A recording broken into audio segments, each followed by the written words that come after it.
ఢిల్లీలోని రాష్ట్ర మానవ హక్కుల కమిషన్ ముందు శ్రీవాణి మంగళవారం ఆత్మహత్య యత్నానికి పాల్పడి తనపై పోలీసులు వేధింపులు జరిగినట్లు ఆరోపించింది.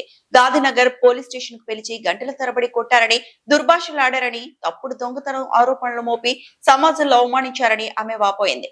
ఆమె స్టేట్మెంట్ ను నమోదు చేసుకున్న హెచ్ఆర్సీ వచ్చే నెల 30న హాజరు కావాలని సూచించింది. 30 దెబ్బల వరకు కొట్టి నన్ను నడిపించుకుంటూ కొట్టి సార్, నేను తీయలేదు సార్, తీయలేదు అన్నా కానీ తీయలేదు, నువ్వు పెద్దోళ్ళతో పెట్టుకుంటావా, మేడం ఫోన్ రికార్డింగ్ చేస్తావా అని చెప్పి నన్ను మస్తు కొట్టి సార్. బేవస్ కూడా అయినా కానీ నీళ్ళు చల్లి మరీ కొట్టిరు సార్, చొంపల మీద కొట్టిరు. ఒక ఇద్దరు కానిస్టేబుల్, ఒక మేడం శ్రీవాణి అని ఉంటుంది, ఆమె నా కాళ్ళ మీద నిలబడ్డది.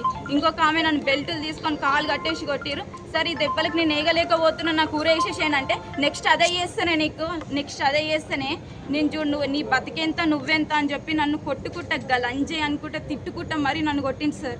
నేను ఇప్పటివరకు నేను ఏం తప్పు చేయలే అని చెప్పి నా నెక్లెస్ ట్రైలో కూడా పోయి సార్ మొత్తం మాకు చెక్కింగ్ ఉంటుంది సార్, మిషన్లు ఉంటాయి సార్. 5 ఏళ్ళు అయితే నేను పనిచేసి ఇప్పటివరకు ఇట్లా వాళ్ళ దగ్గర లేదు. సొసైటీలో మొత్తం నిన్న నా పేరు నా ఫోటో పెట్టి సొసైటీలో మొత్తం ఈ అమ్మాయి దొంగతనం చేసిందని చెప్పి మొత్తం సొసైటీలో మొత్తం రాకుండానే చేసింది సార్. నేను ఈ పని ఆ పని చేసుకొని బతుకుతాం సార్. ఆ లోపల ఆ మొక్క దాంట్లోకే పోవాలా, వేరే దగ్గర రావద్దని చెప్పి ముగ్గురిని అట్లనే చేసింది సార్. వాళ్ళ రికార్డింగ్ కూడా నా దగ్గరనే సార్. నన్నే కాదు, రాణి అన్నట్టు ఆమెని, మధుర అన్నట్టు ఆమెని, ఇంకొక ఆమెను కూడా అట్లనే చేసింది సార్. మరిన్ని అప్డేట్స్ కోసం మా ఛానల్ని సబ్స్క్రైబ్ చేయండి.